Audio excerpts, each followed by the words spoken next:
Si John Vic Remulla ay nagpahayag na hindi siya nababahala sa online petition na humihiling na ipatigil ang kanyang sweldo dahil sa alegasyong hindi niya nagagampanan ng maayos ang kanyang tungkulin bilang DILG Secretary.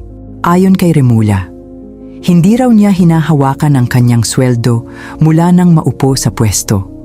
Handa raw siyang ibigay ito kung gusto ng mga petitioner. Sinabi rin niya na hindi pera ang dahilan kung bakit siya nagtatrabaho sa gobyerno, kundi tungkulin niya ito para sa bansa. Ang petisyon ay inilunsad ng grupong samahan ng Progresibong Kabataan o SPARC.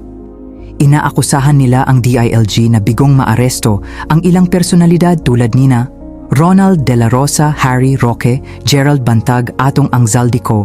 Binatikos din nila ang Safer Cities Initiative. Dahil para sa kanila, mas natututukan umano nito ang mahihirap kaysa sa malalaking personalidad na may kaso o kontrobersya. Bakit naging usap-usapan ito? Dahil matapang at direkta ang sagot ni Remulla tungkol sa sweldo. Mainit pa rin sa publiko ang usapin tungkol sa mga personalidad na hinihinalang iniiwasan o hindi naaaresto. Nagkaroon ng magkakaibang opinyon online. May sumusuporta kay Remulla habang may iba namang naniniwalang dapat managot ang mga opisyal kapag may pagkukulang.